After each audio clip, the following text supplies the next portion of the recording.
Dear students, welcome to physics classes with Ravinder Sharma. Our today's topic is important terms related to magnetization of magnetic material. आपने previous lecture में पढ़ा था कि जो basic cause है magnetic field का या मैग्नेटिक करैक्टर का, that is the flow of electric current. इसमें आपको सोलेनॉइड का एग्जांपल भी करवाया था। जैसे सपोज ये मेरे पास कोई सोलेनॉइड है, इसे मैं रिवाइज कर रहा हूं दोबारा से। ये एक सोलेनॉइड है जिसमें हमारे पास ये small n number of turns per unit length है, number of turns per unit length है, और इसमें I करंट फ्लो कर रहा है। इस तरह से हर एक टर्न में करंट I फ्लो कर रहा है।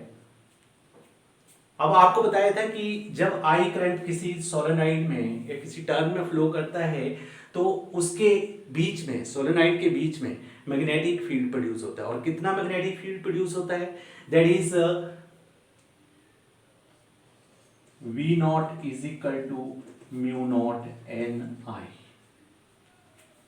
इस मैग्नेटिक फील्ड की डायरेक्शन जो है that is given by right hand thumb rule. जैसे ये इसमें हमारी फिंगर कर्ल कर रही हैं तो इस जिस डायरेक्शन में थंब पॉइंट करेगा that is the direction of magnetic field. So magnetic field is in this direction.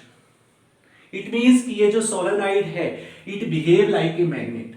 ये इस तरह से एक मैग्नेट की तरह बिहेव करेगा जिसका ये पोल नॉर्थ है और ये साउथ है, तो ये इसका मैग्नेटिक फील्ड ये होगा। ये सोलेनॉइड इस मैग्नेट की तरह बिहेव कर रहा है जिसकी मान लो लेंथ 12 है और हर एक पोल की स्ट्रेंथ स्मॉल m है, तो इस मैग्नेट की डाइपोल मोमेंट क्या होगी? Small m into 12। क्योंकि आपको बताया था कि जो मैग्नेटिक डाइपोल होता है उसकी डाइपोल मोमेंट क्या होती है? Pole strength into length of the magnet. इसी तरह से एक और एग्जांपल भी आपको करवाया था कि ये हमारे पास कोई सर्कुलर लूप है, उसके बीच में करंट ऐसे फ्लो कर रहा है, एंटी क्लॉकवाइज डायरेक्शन में ऐसे करंट फ्लो कर रहा है।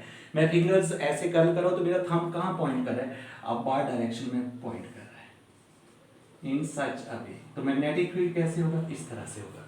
इट मींस कि ये जो हमारे पास एक लूप है it also behave like a magnetic dipole. इस तरह से एक मैग्नेट की तरह बिहेव करेगी। अगर मैं आपसे पूछूं कि इसके कारण कितना मैग्नेटिक फील्ड होगा तो आप बता सकते हैं क्योंकि आपने पहले पढ़ रखा है। इसके कारण जो मैग्नेटिक फील्ड होगा वो m होगा। मान लो सपोज इसमें नंबर ऑफ टर्न्स ज्यादा हैं, जैसे ये एक और टर्न है, इसी तरह से नंबर ऑफ टर्न्स अगर n है तो ये n टाइम्स होगा। अगर करंट I तो ये हर एक टर्न का करंट कॉरस्पॉन्ड करेगा, तो n टर्न्स है तो टोटल करंट क्या होगा? Ni। और इनटू क्या आता है? Area of the loop, circular loop area. जैसे ये मान लो ये हमारे पास ये सर्कुलर लूप का रेडियस r है, तो इसका एरिया क्या आएगा? पाई r स्क्वायर। मैग्नेटिक फील्ड आपको मालूम है इस तरह से बनेगा। अब यहां पर अगर आपसे कोई पूछे कि what is the unit of magnetic dipole moment, तो आप बता सकते हैं what is the unit. Unit is I की यूनिट होगी एम्पियर और एरिया की यूनिट होगी metre square. So the unit of magnetic dipole moment is ampere metre square. Now let us come to our topic. The topic is that is related to study the magnetization of magnetic material. The first one is term is magnetic intensity. Magnetic intensity. It is denoted by H. इसे हम H से denote करते हैं, capital H से, magnetic intensity. देखिए हमारे पास ये जो सोलेनॉइड है ये क्या बन गया? एक मैग्नेट बन गया। अब इसकी इंटेंसिटी कितनी है? Magnetic intensity. इट मींस कि ये जो मैग्नेट है इसका कितना, ये जो मैग्नेट बना है ये इसका इंटरनल करैक्टर है, इंटरनल प्रॉपर्टी है। मैग्नेटिक इंटेंसिटी जो वो इसके इस मैग्नेट की एक इंटरनल प्रॉपर्टी है, इंटरनल करैक्टर है, जो जिसे हम H से डिनोट करते हैं।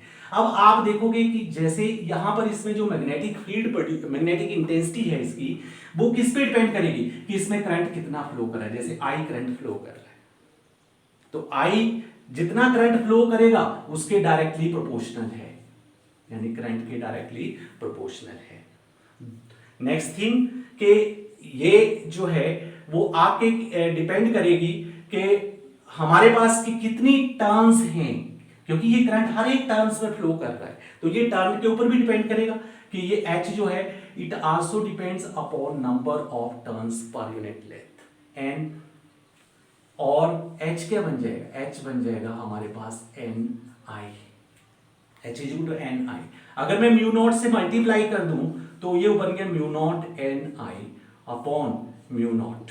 ये जो बात हो रही है किसमें बात हो रही है, वैक्यूम में, कोई भी एक्सटर्नल इफेक्ट नहीं है बीच में। तो यहां पर जो मैग्नेटिक फील्ड प्रोड्यूस हुआ inside the solenoid that is also the uniform magnetic field. पहले बता चुके हैं आपको कि जो बीच में मैग्नेटिक फील्ड होता है वो कैसा होता है, यूनिफॉर्म होता है, और बाहर जो है वो ऑलमोस्ट जीरो मैग्नेटिक फील्ड होता है सोलेनोइड के। और ये म्यू नॉट से मल्टीप्लाई किया, म्यू नॉट से डिवाइड किया, म्यू नॉट एन आई, आपने पढ़ा ये म्यू नॉट एन आई क्या होता है, magnetic field produced by this magnet around it, across it, और वो क्या है B naught in vacuum, so ये B naught upon mu naught. So this is the definition of H, V naught upon mu naught, magnetic intensity. It is the internal character of the magnetic magnet, internal character of the magnet.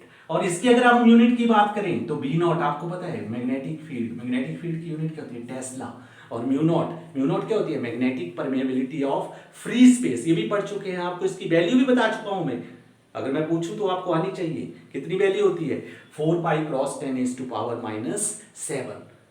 साथ में unit क्या आती है tesla metre per ampere. अब tesla काट देगा तो unit बन जाएगी ampere per metre. This is the unit of magnetic intensity. Now see here, ये हमारे पास एक मैग्नेट है। मैग्नेट कैसे बना है, सोलेनोइड से बना है, that is the different thing. ये हमारा एक मैग्नेट बना है, लेकिन ये सोलेनोइड से बना हुआ एक मैग्नेट है, इसकी अपनी एक इंटेंसिटी है। अब सपोज ये मेरे पास कोई मैग्नेटिक मटेरियल है, मान लो ये आयरन का पीस है, मैं इसे मैग्नेटाइज करना चाहता हूं। मैं इसे मैग्नेटाइज करना है तो मैं क्या करूंगा, इसको एक्सटर्नल मैग्नेटिक फील्ड में रखूंगा। मैं एक्सटर्नल मैग्नेटिक फील्ड में रखूंगा तो ये क्या होगा मैग्नेटाइज होगा, इसके बीच में इसकी क्या होगी मैग्नेटाइजेशन होगी। कितनी मैग्नेटाइजेशन हुई उसे मेजर करना है तो उसे हम सेकंड क्वांटिटी से मेजर करते हैं, जैसे intensity of magnetisation, intensity of magnetisation. इसे इंटेंसिटी ऑफ मैग्नेटाइजेशन को हम I से डिनोट करते हैं। जैसे सपोज मैंने किसी सब्सटेंस को, किसी मटेरियल को रखा, जैसे ये मैं एक एग्जांपल के रूप में आपको बना रहा हूं कि मैंने आयरन का पीस है, इसे मैंने रखा। आप ये सोचेंगे कि आयरन का पीस है, ये मैग्नेट नहीं है। क्यों मैग्नेट नहीं है, बाद में मैग्नेट क्यों बन गया, ये भी मैंने आपको बताया था पहले कि हर एक सब्सटेंस जो है that is made up of atom और मॉलिक्यूल्स, और एटम जो है उसके बीच में क्या होता है न्यूक्लियस होता है, न्यूक्लियस में प्रोटॉन होते हैं, न्यूट्रॉन्स होते हैं, चारों तरफ क्या घूमते हैं इलेक्ट्रॉन घूमते हैं। और जब इलेक्ट्रॉन घूमते हैं तो इलेक्ट्रॉन के घूमने के कारण क्या होता है, मूवमेंट के कारण क्या होता है द फ्लो ऑफ करंट, और करंट जो है that is the cause of magnetic character. इसलिए हर एक एटम जो है that act as a magnetic dipole, atom जो मैग्नेटिक डाइपोल। तो ये एटम जो है मैग्नेटिक डाइपोल जो एक्ट करता है उसे मान लो हम कैसे रिप्रेजेंट करते हैं, ऐसे एक एरो से रिप्रेजेंट करते हैं। लेकिन ये मेरे पास सिंपल आयरन पीस है, एक आयरन पीस है, ये आयरन पीस है, ये मैग्नेट नहीं है। क्यों नहीं, क्योंकि इसमें तो एटम है। एटम मैंने बताया कि अपने आप में मैग्नेट होते हैं, but in simple iron piece क्या कि जो एटम जो हैं दे आर रैंडमली ओरिएंटेड, कोई इधर है तो कोई उधर है, कोई दाएं है कोई बाएं है, इसलिए इनका नेट मैग्नेटिक फील्ड क्या होता है जीरो होता है। They cancel the effect of each other, वो एक दूसरे के इफेक्ट को क्या कर देते हैं कैंसिल कर देते हैं। लेकिन जब मान लो मैंने क्या किया, इस आयरन के पीस को लिया और यहां से उठाया और यहां रख दिया, जब मैं इसको यहां पे रखूंगा तो जब यहां पे रखूंगा तो ये जो मैग्नेटिक फील्ड है it try to align this magnetic dipole in its direction, इन्हें क्या करेगा अलाइन करेगा, और ये धीरे धीरे क्या होंगे, ये जैसे आप मैग्नेटिक फील्ड बढ़ाएंगे तो इनकी मैग्नेटाइजेशन क्या होगी बढ़ेगी, ये मैग्नेटाइज होंगे, ये अलाइन होंगे। जैसे आपने ये मैग्नेटिक फील्ड इस डायरेक्शन में अप्लाई किया तो इस डायरेक्शन में तो ये नॉर्थ पोल बन जाएगा, ये साउथ पोल बन जाएगा। अब यहां पर क्या हुआ कि ये जब मैग्नेटाइजेशन हुई इसमें क्या डेवलप हुआ मैग्नेटिक, पहले यहां पर मैग्नेटिक डाइपोल मोमेंट कितना है 0, यहां पे मैग्नेटिक डाइपोल मोमेंट m हो गया। तो अगर आपने कितना मैग्नेटाइज हुआ जैसे इंटेंसिटी ऑफ मैग्नेटाइजेशन निकालनी है तो ये आप निकाल सकते हैं मैग्नेटिक मोमेंट डेवलप्ड पर unit volume, magnetic dipole moment per unit volume. This is the definition of intensity of magnetization. It is defined as the magnetic moment developed per unit volume on the magnetic specimen. तो यहाँ पर आपको पास पता है कि capital M जो होता है वो अभी मैंने पढ़ाया था कि स्मॉल m इंटू 2L होता है, pole strength into length of the magnet, और वॉल्यूम क्या होता है एरिया इंटू लेंथ, लेंथ से लेंथ कट गया, small m upon area, small m is pole strength upon A. अब हमारे पास ये another definition बन गई, intensity of magnetization is also defined as the ratio of the pole strength and area या pole strength per area of magnetic specimen। अगर मैं इसकी यूनिट की बात करूं तो आपको पता है m की यूनिट आपने देखा था क्या होती है unit, ampere metre square, ampere metre square. और जैसे यूनिट की बात कर रहा हूं मैं तो यूनिट में ये ऊपर आ गई यूनिट एम्पियर मीटर स्क्वायर और वॉल्यूम की यूनिट होती है मीटर क्यूब, तो ये स्क्वायर से क्यूब कट जाएगा तो यूनिट क्या बन जाएगी एम्पियर पर मीटर। तो यहां से एक बात आप नोटिस करेंगे कि जो मैग्नेटिक इंटेंसिटी और intensity of magnetization both have the same unit and the unit is ampere per metre. Now the next term is magnetic induction. Magnetic induction is denoted by B.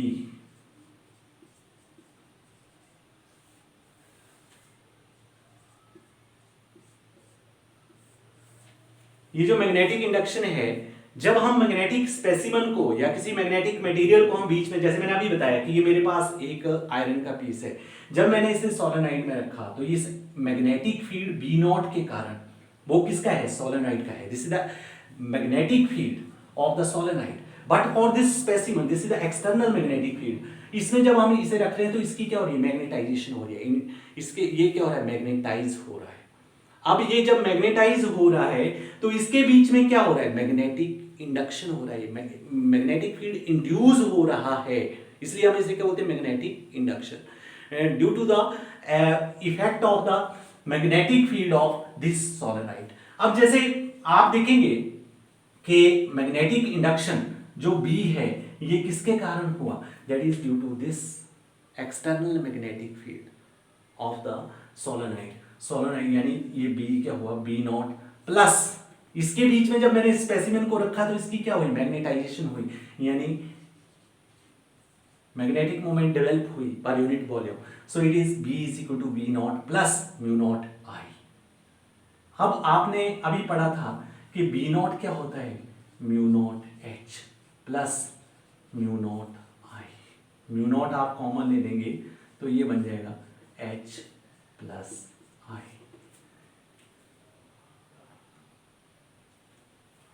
इसकी ऐसा unit आपने पहले पढ़ी है magnetic induction, इसे हम magnetic field भी बोलते हैं जो कि डेवलप हुआ किसी मैग्नेटिक स्पेसिमन में। इसकी ऐसा यूनिट जो होती है दैट इज टेस्ला, और एक यूनिट इसकी और भी होती है वेबर पर metre square,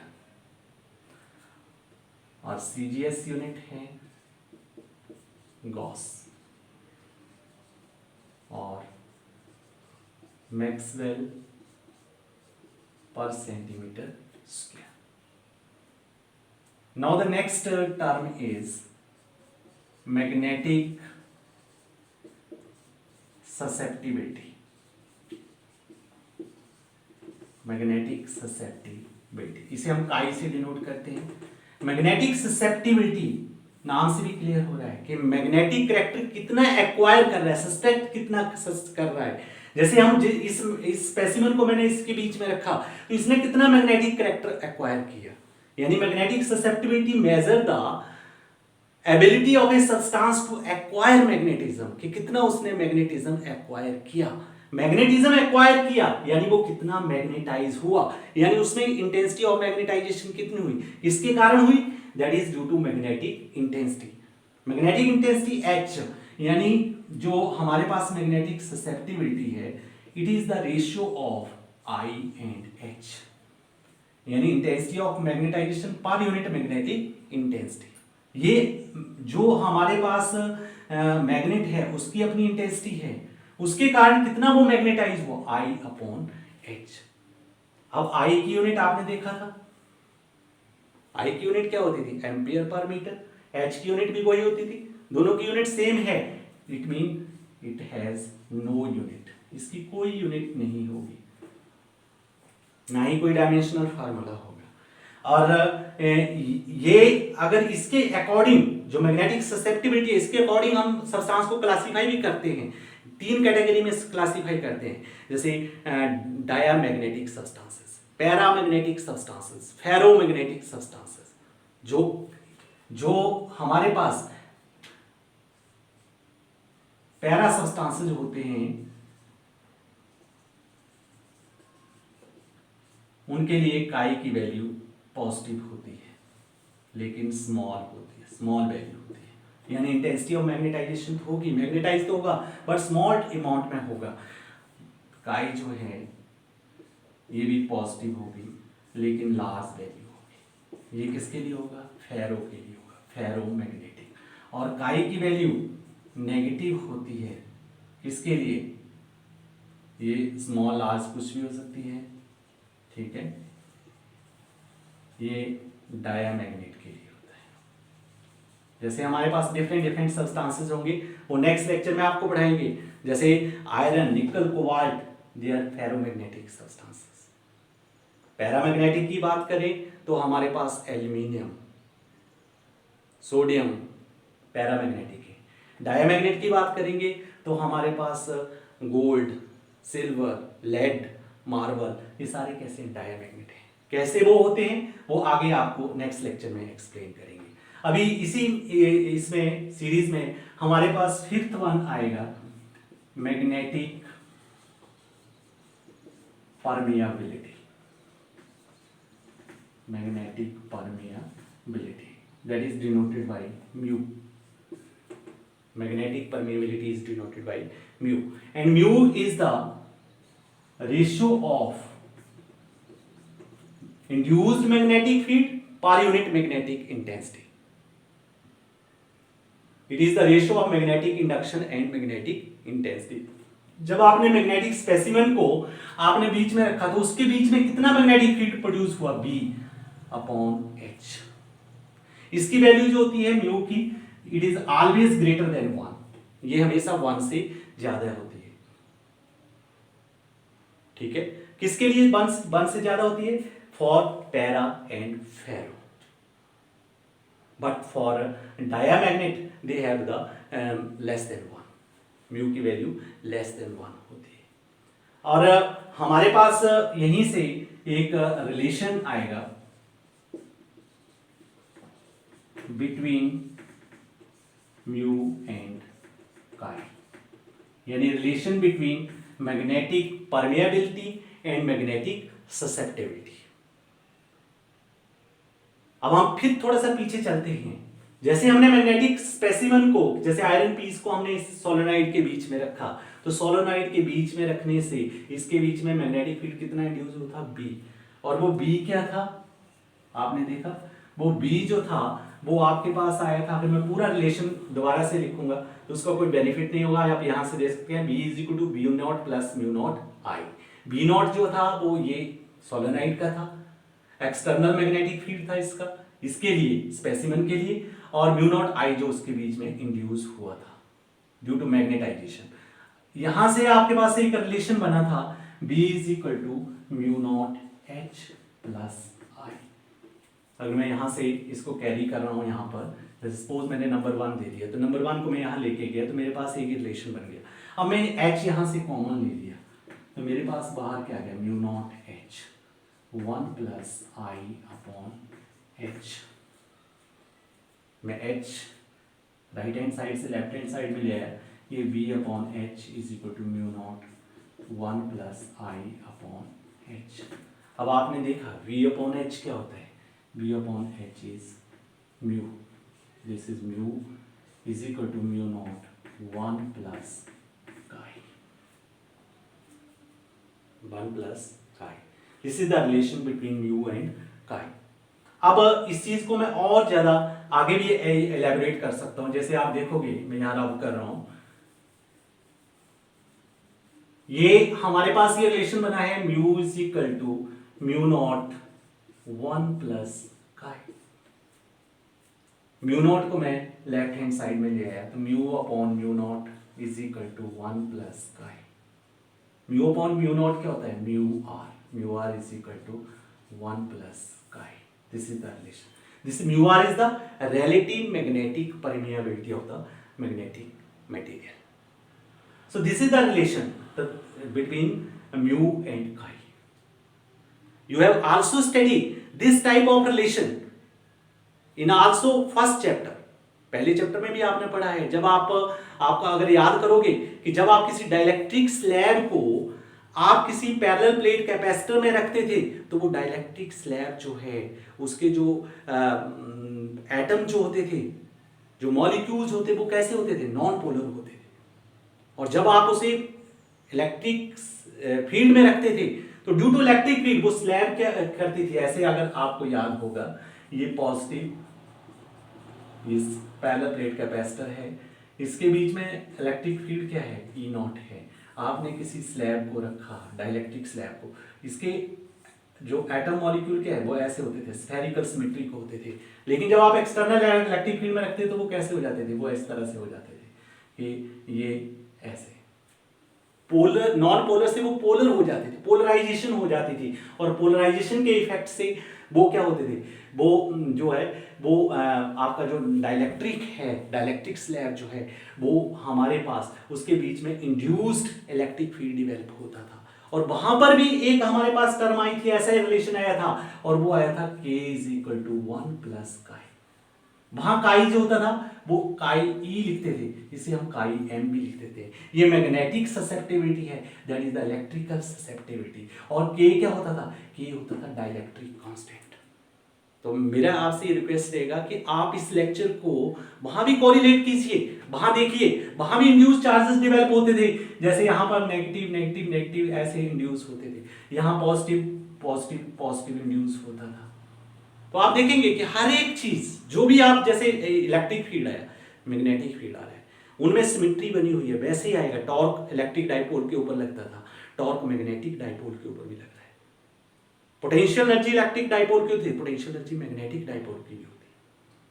magnetic field axial line of dipole, electric field on the axial line of dipole. तो आप ये नोटिस करेंगे कि जो there is somewhat similarity between all these concepts, but here the name is, यहां पे हमारे पास आती है relative permeability, but here that is, in that case is dielectric constant.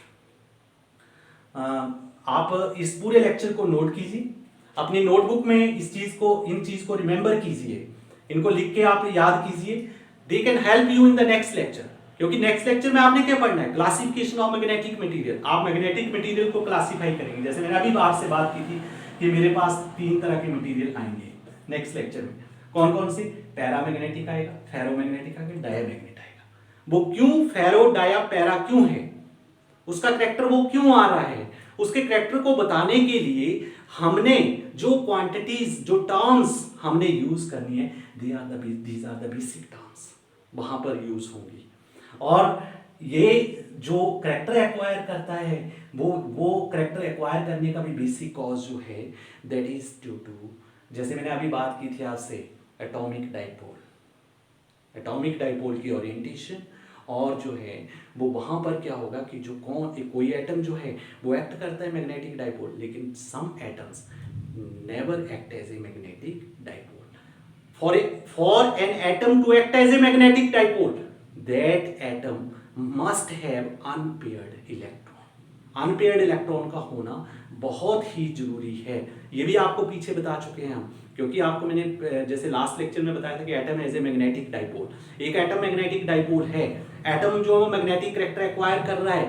Atom magnetic character acquire कर रहा है, क्यों कर रहा है, क्योंकि उसका इलेक्ट्रॉन मूव कर रहा है। लेकिन सपोज अगर आपके पास कोई एटम है और उस एटम में, जैसे ये न्यूक्लियस है, एटम के इलेक्ट्रॉन घूम रहे हैं। फॉर एग्जांपल मैं सोडियम की बात करूं तो सोडियम में मेरे पास 11 होता है, 1s2 2s2 2p6 और 3s1। तो ये मेरे पास 1 जो है वो अनपेयर इलेक्ट्रॉन, ये पेयर है, जैसे 1s2 दोनों पेयर में है, 2s2 ये भी पेयर में है, 2p6 ये भी पेयर में, 3s1 that is the unpaired electron.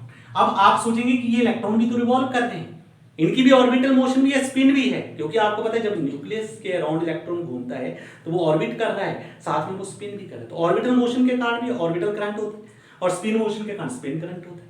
लेकिन जो पेयर्ड इलेक्ट्रॉन है, पेयर में क्या होता है, एक आपका अगर क्लॉकवाइज में चल रहा है, ऐसे चल रहा है, तो दूसरा क्या कर रहा है, ऐसे कर रहा है। जो एंटी क्लॉक वाला होगा वो मैग्नेटिक डाइपोल, जैसे एक ऐसे घूम रहा है, ठीक है, अगर ये ऐसे घूम रहा है इलेक्ट्रॉन तो इसका करंट कहां होगा, करंट अपोजिट होगा, तो मैग्नेटिक फील्ड कहां होगा, मैग्नेटिक यहां होगा। लेकिन दूसरा अगर मान लो ऐसे घूम रहा है तो उसका कहां होगा, ऊपर होगा। दोनों का क्या होगा, बराबर, क्योंकि दोनों एक ही ऑर्बिट में घूम रहे हैं, रेडिया एक है, एरिया एक है, एरिया एक है तो m is equal to N I है, करंट एक है, स्पीड एक है, और जो करंट सेम है, दूसरा एरिया सेम है, सेमी ऑर्बिट में है, तो उनका मैग्नेटिक डाइपोल मोमेंट भी same, but that is equal and opposite direction में, जो cancel the effect of each other. इसलिए जो अनपेयर्ड इलेक्ट्रॉन का होना बहुत जरूरी है, यही करैक्टर आगे रिस्पॉन्सिबल होता है डाया के केस में मैग्नेटिक करैक्टर का ना होना। That's all about today's lecture. I think you have follow whole points. अगर फिर भी आपको प्रॉब्लम होती है, you can see this lecture again and again and try to understand. Thanks and have a nice day.